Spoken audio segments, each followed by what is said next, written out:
दीपांशु भाई, आजकल के जैसे बिजनेसमैन हैं सभी एक सर्टेन एज में, और उनके लिए कोई भी नई चीज़ एक्सेप्ट करना काफ़ी डिफ़िकल्ट हो जाता है। और कहीं ना कहीं ऐसा आपने भी देखा होगा, मेरे साथ भी हुआ है कि अगर हम किसी ऐसे बंदे को जो ऑफलाइन बिजनेस चलाता है, उसको अगर हम सजेस्ट करते हैं कि you should start your online business, तो उनका बड़ा एक एक प्रिडिक्टेबल सा आंसर होता है कि मैं इतने में खुश हूँ, मेरा सही हो रहा है, मेरे को ऑनलाइन नहीं जाना।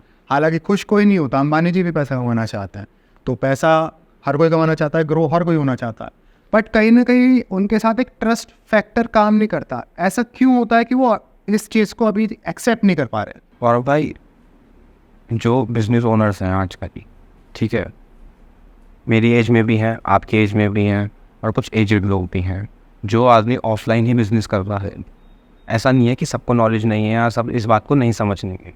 अगर आप एक अच्छा काम कर रहे हो, आपके पास उस इंडस्ट्री में रिजल्ट्स हैं, ऑनलाइन मार्केटिंग के, डिजिटल मार्केटिंग के थ्रू आपने जो भी ग्रो करा है किसी और के लिए, अगर आप दिखाओगे तो वो समझ भी सकते हैं। ऐसा नहीं बिल्कुल अनअवेयर है, लेकिन हाँ, बहुत सारे बिजनेसेस ऐसे हैं जो कि बहुत एजड लोग रन कर रहे हैं।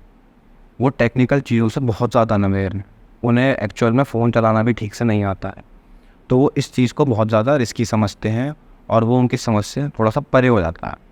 तो इसलिए इन प्लेटफॉर्म्स पे इस टाइम उतरना पसंद नहीं करते हैं। लेकिन एक बहुत बड़ा सच ये है, जो बिज़नेस डिजिटल मार्केटिंग को एक्वायर नहीं करेगा, वो आने वाले टाइम में बिल्कुल ख़त्म हो जाएगा। क्योंकि आप अभी देखो चीज़ें किस तरीके से शिफ्ट हो रही है।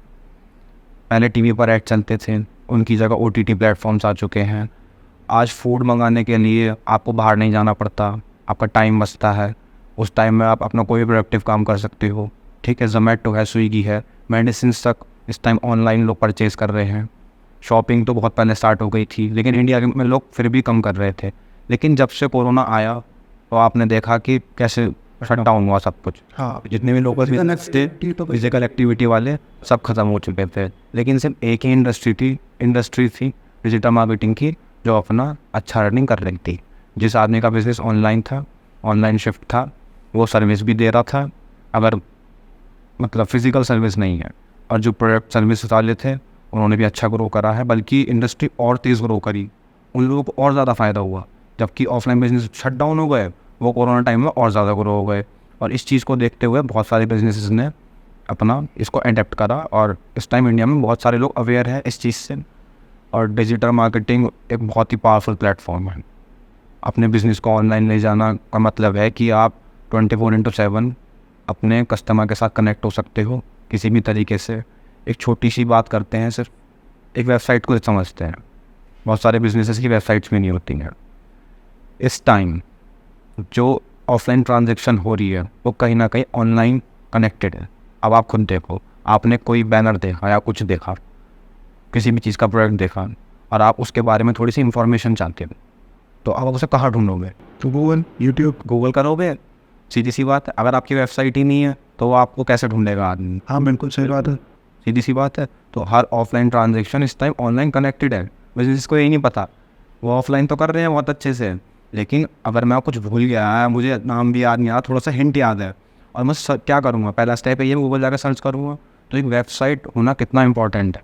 अगर आप ऑफलाइन भी करते हो, मान लो आपका पूरा पैटर्न कस्टमर एक्विजिशन का ऑफलाइन ही है, लेकिन फिर भी आपकी इंफॉर्मेशन के लिए आपकी कम से कम एक वेबसाइट तो होनी चाहिए। हाँ, लाइक एक इन्फॉर्मेटिव वेबसाइट तो हो ही, ताकि कस्टमर वहाँ पे आए और अपने डाउट्स को क्लियर कर सके। वेबसाइट आपकी 24/7 लाइव रहती है, आपके प्रोडक्ट की सारी इन्फॉर्मेशन उसके ऊपर रहती है। आपको ये तो नहीं है कि आपको हर आदमी को फ़ोन करके बताना है कि हाँ सर ऐसे ऐसे हमारे ये काम है।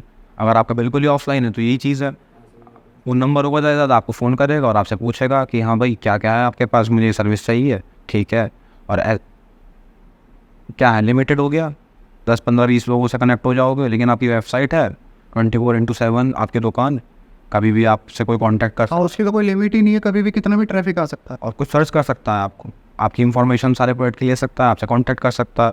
तो आपकी मैन पावर भी कम हुई, ठीक है, आपका उल्टा फ़ायदा हुआ, आपका पैसा भी बचा, आपका टाइम भी सेव हुआ, और आपका प्रोडक्टिविटी लेवल भी बहुत हाई बढ़ा।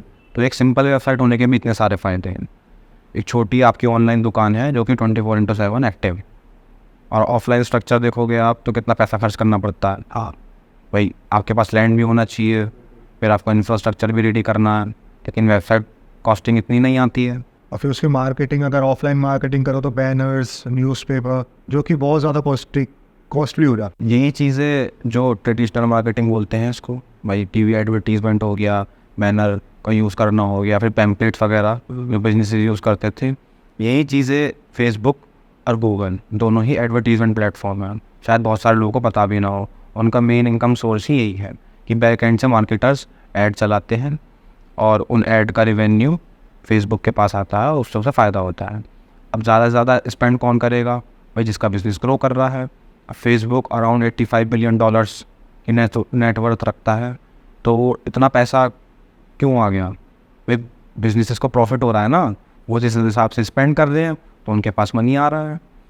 इन प्लेटफॉर्म्स की सबसे ख़ास बात यह है कि बहुत हाइपर टारगेटेड आप अपने ऑडियंस को सेगमेंट कर सकते हो।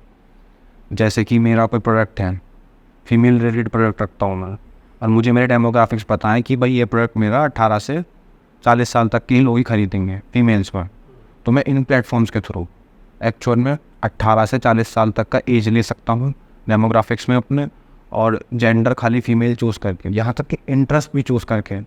अगर मैं कोई ब्यूटी प्रोडक्ट रखता हूँ तो वो ऐसी आपको टारगेटिंग देता है कि आप उसको टारगेट करके उस कस्टमर के पास जा सकते हैं। इवन मैंने ये भी सुना है कि हम फ़ोन पे इवन सेलेक्ट कर सकते हैं कि हमें एंड्रॉयड पे देना है या केवल iOS वालों को दिखाना है। आप देखिए, अगर मान लीजिए मेरी ऑफलाइन शॉप है और मेरी फ़ोन शॉप है और मैं अपने आईफोन से कवर बेचना चाहता हूँ, तो मैं एक्चुअल में सिर्फ आईफोन यूज़र्स को टारगेट कर सकता हूँ। बिल्कुल। या फिर मैं टूर एंड ट्रैवल वाला हूँ तो फेसबुक ऐसी भी टारगेटिंग देता है आपको कि जो लोग ज़्यादातर ट्रैवल करते हैं, मेरा ऐड सिर्फ उनको दिखाई दें।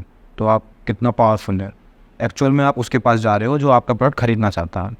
या फिर हम स्टूडियो की बात करते हैं, जहाँ बैठे हैं, तो फेसबुक ऐसी भी टारगेटिंग देता है जो लोग स्टूडियो सेटअप में या फिर जो भी जिस भी तरह के क्लाइंट्स होते हैं स्टूडियो के, रिकॉर्डिंग वाले या फिर शोज़ वाले जो भी होते हैं, आप इन लोगों को टारगेट कर सकते हो और इन्हें एक्वायर कर सकते हो अपने बिजनेस। मतलब अगर बेसिकली कहने का मतलब ये है कि अगर आप किसी भी प्लेटफॉर्म पे अपना कोई कैंपेन चलाते हैं, अपनी एडवर्टाइजमेंट करते हैं, so you have multiple options कि आप अपनी ऑडियंस को कैसे सिलेक्ट कर सकते हैं, वहाँ से कैसे अपनी लीड्स जनरेट कर सकते हैं।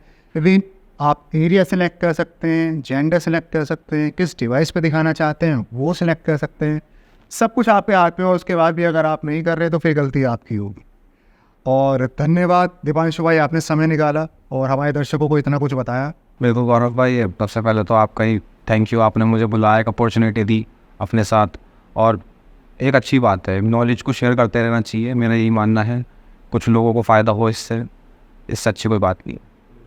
और हम मिलेंगे आपसे नेक्स्ट पॉडकास्ट में एक नए गेस्ट के साथ और एक नई इन्फॉर्मेशन के साथ, नई मस्ती मजाक के साथ। तब तक के लिए चैनल को सब्सक्राइब कर लो, वीडियो को लाइक कर दो। आपको इस वीडियो का कौन सा पार्ट पसंद आया है कमेंट बॉक्स में ज़रूर बताना, और शेयर कर दो अपने उन दोस्तों के साथ जो इन सब चीज़ों से भागते हैं।